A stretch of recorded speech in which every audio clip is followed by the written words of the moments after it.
already know, it's your boy CallMeKidd here with another piece of reading weed, y'all. But we're gonna do things a little bit differently. But let's go get into it. You know what I mean? Let's start it up. Come on, let's go. Hey y'all already know what's going on.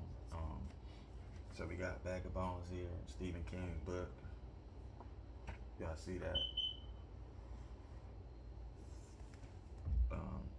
So we just gonna check it out. You know what I mean? This is an amazing book. I've been checking it out.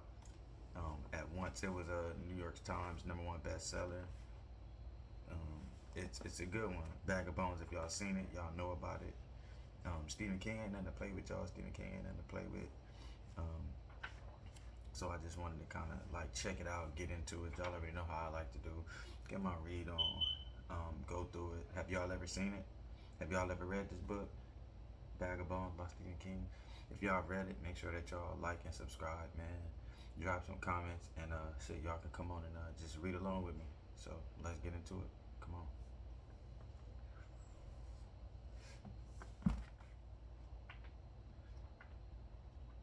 I'm just skimming right now, y'all.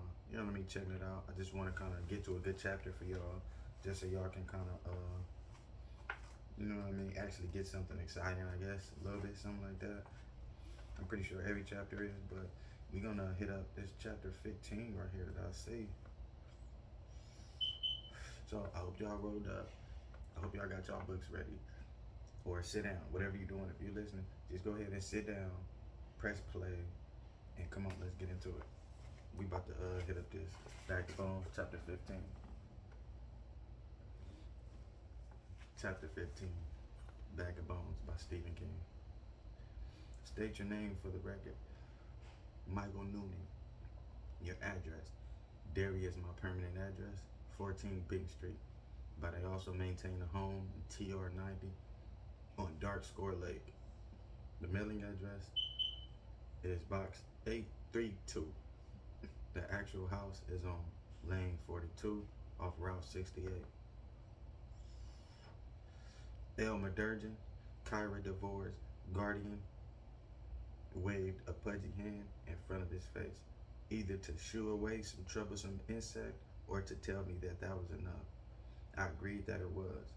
I felt rather like the little girl in our town who gave her address as Grover's Corner, New Hampshire, America, the Northern Hemisphere, the world, the solar system, the Milky Way galaxy, the mind of God. Mostly I was nervous. I had reached the age of 40, still a virgin in the area of court proceedings, and although we were in the conference room of Durgeon, Peters, and Jarrett on Bridge Street in Castle Rock, this was still a court proceeding. There was one mentionably odd detail to those festivities. The stenographer wasn't using one of those keyboards on the post that looked like adding machines, but a stenomask, a gadget which fit over the lower half of his face. I had seen them before, but only in the old black, white crime movies. The ones where Dan Durra or John Payne is always driving around in a Buick with potholes on the sides, looking grim and smoking the Camel, glancing over into the corner and seeing a guy who looked like the world's oldest fighter pilot was weird enough, but hearing everything you said immediately, repeated in a muffled monotone, was even weirder. Thank you, Mr. Noonan. My wife has read all your books, he says. You are her favorite author. I just wanted to get that on record. Durgeon chuckled faintly. Why not? He was a fat guy. Most fat people I like, they have expansive natures to go with their expensive waistlines. But there is a subgroup, which I think of the evil little fat folks. You don't want to fuck with the elves. If you can help it, they will burn your house and rape your dog if you give them half an excuse and a quarter of opportunity. Few of them stand over 5 feet 2, Durgeon's height I estimated, and many are under 5 feet. They smile a lot, but their eyes don't smile. The evil little fat folks hate the whole world. Mostly they hate folks who can look down on the length of their bodies and still see their feet. This including me, although just barely. Please thank your wife for me, Mr. Durgeon. I'm sure she could recommend one for you to start on. Durgeon chuckled. On his right, Durgeon's assistant, a pretty young woman who looked approximately 17 minutes out of law school, chuckled. On my left, Romeo Bassinet chuckled. In the corner, the world's oldest F-111 pilot only went on muttering into his steno mask. I'll wait for the big screen version, he said. His eyes an ugly little gleam, as if he knew a feature film had never been made of one of my books, only made for TV, movie of being two that pulled ratings roughly equal to the national sofa refinancing championships. I hope that we completed this chubby little fuck's idea of pleasantries. I am Kyra DeVore's guardian. He said, do you know what that means, Mr. Noonan? I believe I do. It means Durgan rolled on that I've appointed by Judge Rancourt to decide, if I can, where Kyra DeVore's best interests lie. Should a custody judgment become necessary, Judge Rancourt would not, in such an event, be required to base his decision on my conclusion, but in many cases, that is what happens. He looked at me and his hands folded on a blank legal pad. The pretty assistant, on the other hand, was scribbling madly. Perhaps she didn't trust the fighter pilot. Durgan looked as if he expected a round of applause. Was that a question, Mr. Durgan? I asked Romeo Bissonette, delivered a light, practiced chip to my ankle. I didn't need to look at him to know it was an accident. Durgan pursed lips, so smooth and damp that if he looked, he were wearing a clear gloss on him, On his shining pate, roughly 24 strands of hair were combed in smooth little arcs. He gave me a patient measuring look. Behind it was the streaming ugliness of an evil little fat folk. The pleasantries were over. All right, I was sure of it. No, Mr. Noonan, that was not a question. I simply thought you might like to know we've had to ask you to come away from your lovely lake on such a pleasant morning. Perhaps I was wrong. Now if. There was a premonitory knock on the door, followed by your friend and his George footman.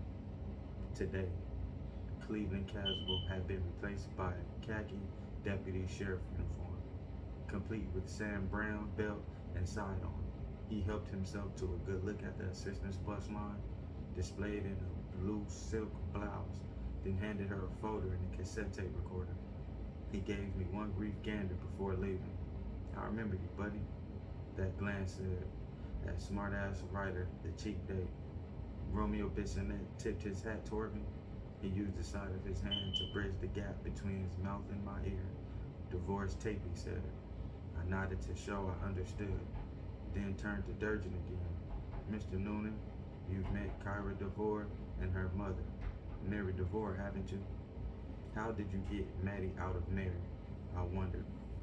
And then knew, just as I had known about the white shorts and halter top, Maddie was how Key had first tried to say Mary. Mr. Noonan, are we keeping you up? There's no need to be sarcastic, is there? Bissonette asked. His tone was mild, but Elmer Durgan gave him a look which suggested that, should the elf success in their goal of world domination, Bissonette would be aboard the first gulag-bound boxcar. I'm sorry, I said before Durgan could reply. I just got derailed there for a second or two.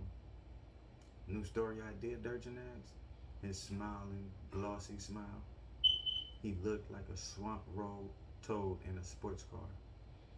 He turned to the old jet pilot, told him to strike that last, then repeated his question about Kyra and Maddie. Yes, I said I had met them, once or more than once. More than once. How many times have you met them? Twice.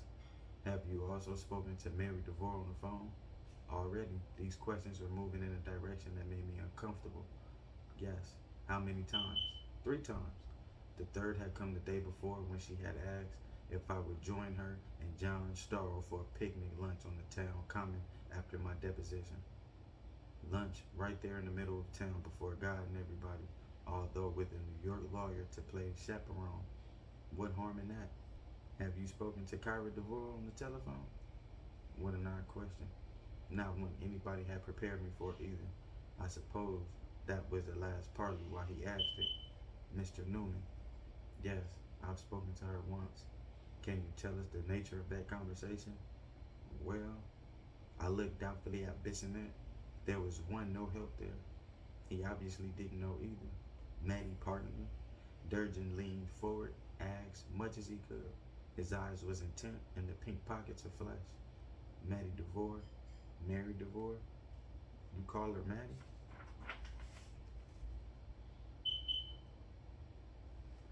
And with that, that's a piece of chapter 15. Yeah, y'all.